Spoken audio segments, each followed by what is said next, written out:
Troy Jackson, thank you very much for coming and talking to us. So just as a little bit of background for people who may not be familiar with you, since you've been out of office for a couple of years, you were Senate President for 6 years. You represented your hometown of Allagash and northernmost Maine in the House and the Senate for more than 20 years. But you've been working in the woods as a logger for many decades before that. And now you're running for governor as a Democratic candidate. So I guess I'd start with, of those backgrounds as a logger, as a tradesperson, or as an elected official, which of those things do you think best prepares you for running for governor? Well, I think the logger's definitely been the thing that's prepared me for everything. I mean, it's got me, where I've understood the challenges of Mainers, the power differentials, the wealth inequality. I mean, everything really has come from that background. It shaped how I was as a legislator too, how the unfairness, why I fought against big pharma, why I fought against big landowners, why I've stood up for workers in the legislature, because I felt like everyday people needed a voice, and that all came from my logging background, even before I was a logger, watching my dad be a logger. And what would you say your experience in Augusta, how has that prepared you or shaped how you're going to approach the job as governor? Well, I think the same thing. I mean, I don't think that even though I was in the legislature for 20 years and 6 as Senate President, sorry about that. That's fine. I think that everyday working class people don't, they don't get the recognition that they should have. And I think that's why I'm running this race, is that I feel very strongly that working people need to have a governor that's in their corner. And in my time, and certainly I don't believe in my time before, at least from my parents and my grandparents, they haven't had that. I want to be a governor that fights for everyday people across the state, and I'm going to be. And that's what my time as in the legislature has shown me, is that we haven't had that as a governor. I've had numerous bills that have been vetoed by actually the 3 governors I've served with, mostly the last 2, but that were designed to help everyday working class people, and that's the one thing that I wasn't able to do, was able to sign those bills. I could pass most any bill I wanted, but I can't sign them, and that's what this race is about, is being a governor that's going to sign bills that's going to help everyday people. Yeah, I want to talk a lot about a few of those issues. So electricity prices have increased significantly in recent years. Some folks, especially Republicans, blame clean energy subsidies. Others say, no, it's more about the price of natural gas. What would your approach be to trying to lower electricity costs? Well, I do think that we could do more on both that. I mean, I think that we probably could have done incentives to people that wanted to do clean energy. We could have done tax incentives instead of putting it all on ratepayers like the net energy billing did. But I think going for clean energy is smart, because we're like right now, look at where we are with our fuel prices, our energy, because of what's going on in the Middle East. That is a problem, and that's always a problem every time we're at the whim of other countries. When you see something like that, and we've seen that in the past with Russia, whenever they went to war, natural gas prices would spike. And so having clean energy that's made here in Maine, I think is a good idea. And we can do that. We have a great opportunity with a bill that I sponsored with the versus transmission line. We have a lot of clean energy there.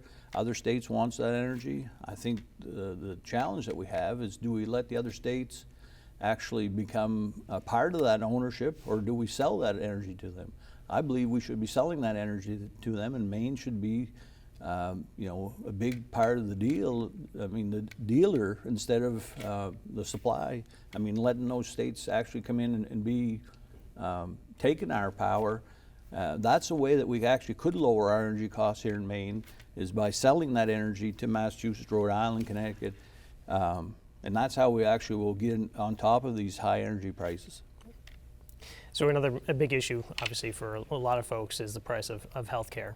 This is an issue I know you've worked on for years and years in the legislature. You sponsored a whole bunch of bills dealing with the price of prescription drugs.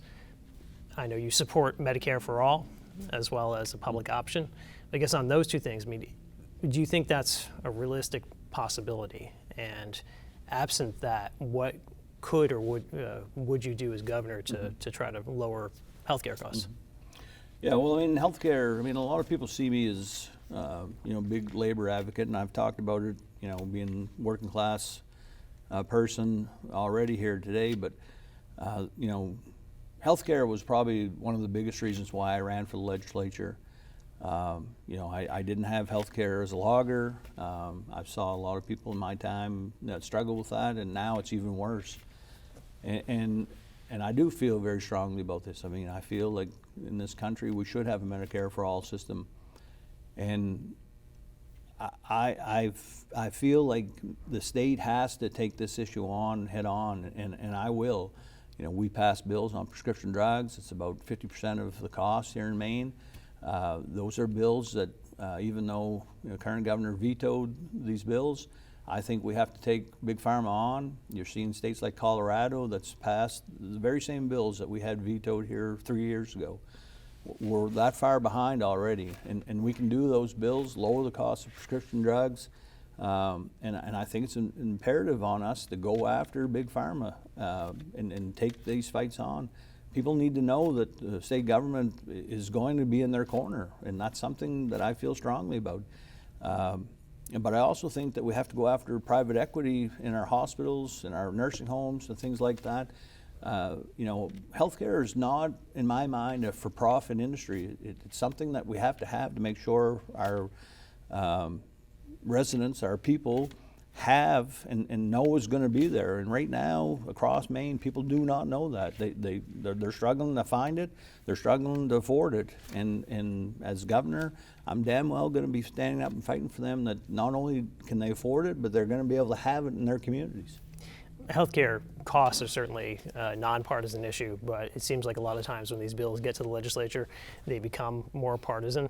How important would it be for you to have a Democratic-controlled legislature, or can you work with Republicans on some of these big healthcare initiatives? Well, I don't see this as partisan either, but unfortunately sometimes it does become that way. But I mean, on these prescription drug bills, I mean, we were able to pass these bipartisanly. And I would hope that we could continue that because obviously it doesn't matter if you're Republican or Democrat, you need prescription drugs, you need health care. And I would, hope to continue to get support from both sides of the aisle on this, and I will certainly be talking to, both Republicans and Democrats about why this is important for their constituents across Maine. I mean, in Aroostook County, I mean, it's getting to be that, there's as many Republicans as Democrats in my old district, and they were still voting for me because they knew I was fighting for health care. So I'm not going to look at that as a partisan issue. I'm going to look at that as an issue that Mainers need, regardless of party affiliation. Yeah. Since you touched on it seems like there's been a shift, especially in Aroostook County, but throughout rural Maine. Areas that used to be traditionally Democrat have now shifted Republican. Certainly you're seeing that in Aroostook County. I guess, what do you think the Democratic Party can and should be doing to really go after these rural areas of Maine to rebuild your support there? I think regardless of the party, I think that people in Maine and probably across the United States want elected officials to be talking about economic issues. I mean, obviously you hear everybody talking about affordability now, but in my races, I mean, economics has been the issue all along. I mean, that's how I got started, fighting for jobs in the logging industry. But it's been healthcare, prescription drugs. I mean, nursing homes. We've lost 40% of our nursing homes in Maine, and people are having a hard time to know where they're going to take their mom or dad whenever they get to that position, or even for elders, like when there comes to that time that they can't take care of their home, like where are they going to get their health care? And these issues have become, and property tax reform, I mean, people are having a hard time paying their property taxes. All these issues have become a major problem for people across the state more than ever. And certainly for Democrats, I mean, we have to get back to economic issues, talking about these issues, fighting for these issues. Regardless of the party, I think that is what people are going to flock to.